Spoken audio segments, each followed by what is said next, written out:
السلام عليكم ورحمة الله وبركاته. الحمد لله الذي وكفى وسلام على عباده الذين اصطفى. أما بعد فأعوذ بالله من الشيطان الرجيم. بسم الله الرحمن الرحيم. إن الدين عند الله الإسلام.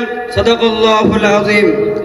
وقال رسول الله صلى الله عليه وسلم طلب العلم فريضة على كل مسلم أو كما قال عليه الصلاة والسلام. ঐতিহ্যবাহী উত্তরবঙ্গের স্বনামধন্য মাদ্রাসা শাহ কামালিয়া মদিনাতুল উলুম তেলিপুকুর মাদ্রাসা আল কামাল ছাত্র কাফেলা কর্তৃক আয়োজিত আজকের বার্ষিক তামাদ্দুন প্রতিযোগিতার সম্মানিত সভাপতি, বিজ্ঞ বিচারক মণ্ডলী, সুদক্ষ পরিচালক ও জাতির মাথার মুকুট ওলামায়ে কেরাম ও আমার সামনে আরো উপবিষ্ট রয়েছে বাংলার দূর দূরান্ত থেকে আগত এলএম পিপাসু ছাত্র ভাইয়েরা, সকলকে জানাই আমার অন্তরের স্থল থেকে শুভেচ্ছা ও অভিনন্দন। এই উপস্থিতি, আজকে আমার বক্তৃতার বিষয় হচ্ছে আদর্শ সমাজ গঠনে ইসলামী শিক্ষার গুরুত্ব ও প্রয়োজনীয়তা। আল্লাহ তাআলা যদি তৌফিক দান করেন উক্ত বিষয়ের প্রতি কিঞ্চিত পরিমাণ আলোকপাত করব ইনশাআল্লাহ। প্রিয় উপস্থিতি, মানব জীবনের পরলৌকিক প্রয়োজন সুন্দরভাবে সম্পূর্ণ করার জন্য কোরআন হাদিসের শিক্ষা তথা ইসলামী শিক্ষার কোনো বিকল্প নেই। এই শিক্ষা ছাড়া পৃথিবীতে শান্তি প্রতিষ্ঠিত হতে পারে না। রাসূল সাল্লাল্লাহু আলাইহি ওয়াসাল্লাম মহান আল্লাহ তাআলার পক্ষ থেকে সর্বপ্রথম হেরা গুহায় যে ইলম অর্জন করেছিলেন তা প্রচারের জন্য সর্বপ্রথম যে স্থানটি নির্বাচন করেন তার নাম হলো মক্কা দারুল আরকাম। সেখানে তিনি নব মুসলিম সাহাবীদেরকে এই ইলম দান করতেন। তারপর যখন তিনি মদিনায় আগমন করেন সেখানে সুফা নামক স্থানকে কেন্দ্র করে এই ইলম দান করেন। রাসূল সাল্লাল্লাহু আলাইহি ওয়াসাল্লামের ইন্তেকালের পর সুফা নামক মাদ্রাসার ছাত্ররা ইলমের নূর নিয়ে ছড়িয়ে পড়েন পৃথিবীর বিভিন্ন অঞ্চলে।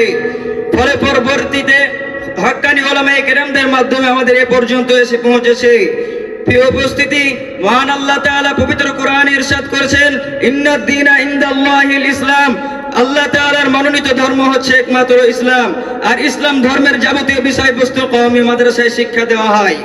সংগ্রামী বন্ধুগণ আমার, যখন বাতিল পন্থীরা মুসলমানদের ঈমান আকীদা ধ্বংস করার পায়তারা করেছিল এবং কওমি মাদ্রাসাকে শিকড় থেকে উপরে ফেলানোর পরিকল্পনা করেছিল, ঠিক তেমনি সময় হুজ্জাতুল ইসলাম হযরত মাওলানা কাসেম নানুতুবি রহমাতুল্লাহি আলাইহি এবং হযরত মাওলানা রশিদ আহমদ গাঙ্গুহি রহমাতুল্লাহি আলাইহি রাসূল সাল্লাল্লাহু আলাইহি ওয়াসাল্লামের দিক নির্দেশনা দেখে 1866 খ্রিস্টাব্দে ভারতের উত্তর প্রদেশের সাহারানপুর জেলায় দেওবন্দ নামক স্থানে ঐতিহাসিক ডালিম গাছের নিচে প্রতিষ্ঠিত হয় একটি ইসলামী শিক্ষা প্রতিষ্ঠান, যার নাম হলো দারুল উলুম দেওবন্দ। সেখান থেকে অনেক আলেম ফারেক হয়ে দেশে বিদেশে, এমনকি ভারত, পাকিস্তান, বাংলাদেশ, আফগানিস্তান এই সমস্ত দেশে অসংখ্য কওমি মাদ্রাসা গড়ে ওঠে।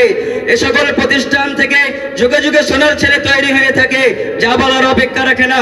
পীর, ওলি, আউলিয়া, মাশায়েখ, বুজুর্গের দিন তৈরি হয়ে থাকে, যাদের সান্নিধ্য লাভ করে হাজার হাজার মানুষ অন্ধকারের পথ থেকে ফিরে আসে আলোর পথে।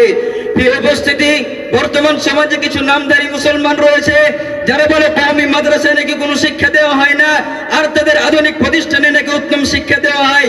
আমি ওই সমস্ত নামধারী মুসলমানদেরকে বলতে চাই, যদি সোনার ছেলেদেরকে আজ উত্তম শিক্ষায় সুশিক্ষিত করা হতো তাহলে আজ সোনার ছেলেদের রাস্তায় দাঁড়িয়ে প্রসাব করতো না।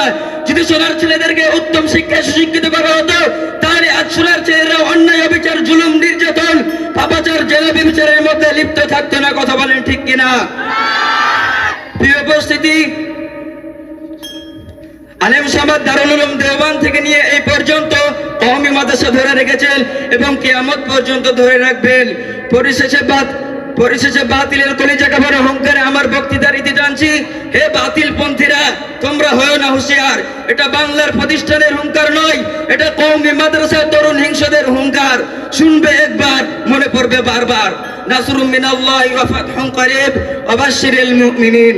আসসালামু আলাইকুম ওয়া রাহমাতুল্লাহি ওয়া বারাকাতুহু। মাশাআল্লাহ, জাযাকাল্লাহ।